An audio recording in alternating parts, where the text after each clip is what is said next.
Hi friends, Radhika টিপসে আপনাদেরকে স্বাগতম। গর্ভধারণ করার জন্য সর্বপ্রথম যে জিনিসটি পদক্ষেপ নেওয়া প্রয়োজন সেটি হচ্ছে ডিম্বাণু শুক্রাণুর সাথে মিলিত করা। অর্থাৎ ডিম্বাণুর সাথে যদি শুক্রাণু মিলিত হয় তাহলে কিন্তু গর্ভধারণ সম্ভব হবে। মনে রাখতে হবে, অনেকেই বলে থাকেন ডিম্বাণু বা শুক্রাণু কখন মিলিত হয় বা কীভাবে মিলিত হয়, যে কীভাবে বুঝবো, এমনকি দ্রুত কীভাবে গর্ভধারণ করানো যায়। দ্রুত গর্ভধারণ করতে চাইলে প্রথম ওই যে ট্রিক্স মেনে চলতে হবে সেটি হচ্ছে ওভ্যুলেশন টাইম, এমনকি শক্তিশালী একটি শুক্রাণু ডিম্বাণুকে নিষিদ্ধ করলে সন্তান হয়। তবে মনে রাখতে হবে ডিম্বাণু কিন্তু মাসিক চলাকালীন সময় হয় না। অনেকেই মনে করেন মাসিক কিছুদিন পরেই সহবাস করলে বা যে কোনো সময় সহবাস করলে সন্তান ধারণ হতে পারে। আসলে মাসিক চলাকালীনের পর অর্থাৎ মাসিকের অন্ততপক্ষে 10তম দিন পর্যন্ত সন্তান ধারণের সম্ভাবনা খুবই কম থাকে। যদি দ্রুত গর্ভধারণ করতে চান ওভ্যুলেশনের টাইম দেখে মেলামেশা করতে হবে, সেই ক্ষেত্রে সন্তান ধারণের সম্ভাবনা প্রায় অনেক পার্সেন্টই বেশি থাকে। বিশেষজ্ঞরা বলে থাকেন একজন মা যখন গর্ভধারণ করতে চায় তখন তার ডিম্বাণুর সাথে শুক্রাণু মিলিত করতে হবে। তাই ডিম্ব স্ফোটনের সময় সহবাস করা অত্যন্ত গুরুত্বপূর্ণ। কারণ একজন মায়ের শরীরে শুক্রাণু থেকে ডিম্বাণু কম দিন বাঁচে, যার কারণে ডিম্বাণু মিলিত হওয়ার সাথে সাথে কিংবা ডিম্ব স্ফোটনের সাথে সাথেই সহবাস করা খুবই গুরুত্বপূর্ণ। মনে রাখতে হবে মাসিকের মাঝখানেক সময়টাতে, অর্থাৎ যদি আপনি যেই তারিখে মাসিক হয়ে থাকেন, ধরুন আপনি 5 তারিখে মাসিক হয়েছেন, সেই হিসাবে আপনার 14তম দিন থেকে ধরে 18তম দিন পর্যন্ত রেগুলার মেলামেশা করার চেষ্টা করুন। সেই সময় প্রায় বেশিরভাগ মহিলারই ডিম্ব পেয়ে থাকে। মাসিকের সময় কিছু গ্রন্থযুক্ত স্রাব যেতে পারে। মাসিকের পরবর্তী সময়টাতে, যে সময়টাতে স্রাব যায় সেই সময়টাতে আপনি সহবাস করার চেষ্টা করুন, কারণ ওই সময় ওভ্যুলেশন টাইমটি হয়ে থাকে। অনেকে শরীরের তাপমাত্রা দেখে নির্ণয় করতে পারেন, কিংবা বাজারে বিভিন্ন ধরনের ওভ্যুলেশন কিট কিনতে পাওয়া যায়, সেগুলো ব্যবহার করে দেখতে পারেন আপনার ডিম্ব স্ফোটন হয়েছে কিনা। তবে ডিম্ব স্ফোটনের দিন সহবাস করার পরও কিছু নিয়মকানুন রয়েছে সহবাসের সময়। অর্থাৎ সহবাসের সময়ে যদি কিছু নিয়মকানুন কিংবা কিছু ট্রিক্স আপনি ফলো করেন, সেই ক্ষেত্রে কিন্তু দ্রুত গর্ভধারণ সম্ভব হবে। মনে রাখতে হবে সহবাসের পরেই অনেকেই আছে ফ্রেশ হতে চলে যান। যদি আপনি সহবাসের পর ফ্রেশ হতে চলে যান, যদিও আপনার ডিম্ব স্ফোটন হয়ে থাকে, সেই ক্ষেত্রে আপনি ফ্রেশ হয়ে চলে যাওয়ার কারণে কিন্তু শুক্রাণু বেরিয়ে যেতে পারে, যার কারণে আপনার গর্ভধারণ পিছিয়ে যেতে পারে।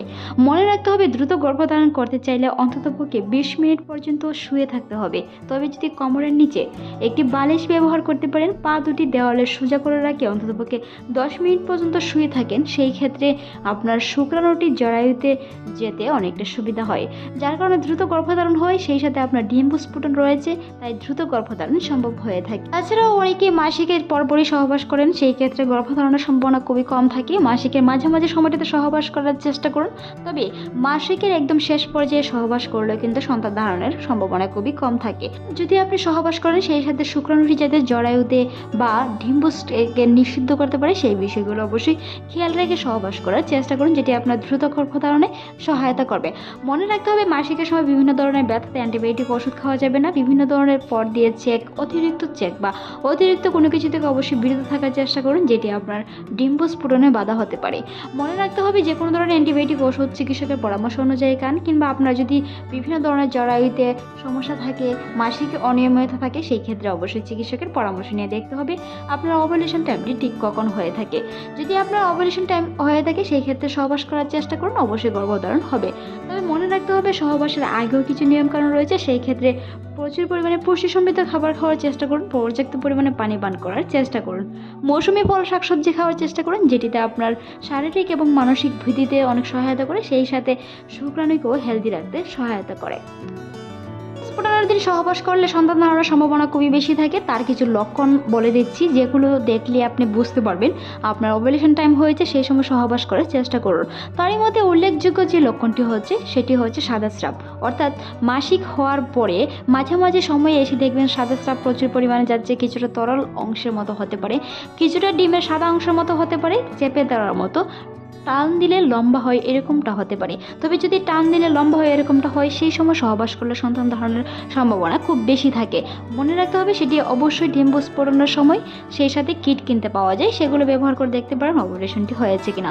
তবে তার মধ্যে আরও কিছু লক্ষণ রয়েছে। শরীরের তাপমাত্রা অন্যান্য দিনের তুলনায় যদি সেই সময় আপনার শরীরের তাপমাত্রা অনেকটাই বেশি মনে হয় বা শরীর একটু উষ্ণ বা গরম অনুভূত হয়, সেই সময় আপনাকে বুঝতে হবে আপনার ওভুলেশন টাইম হয়েছে।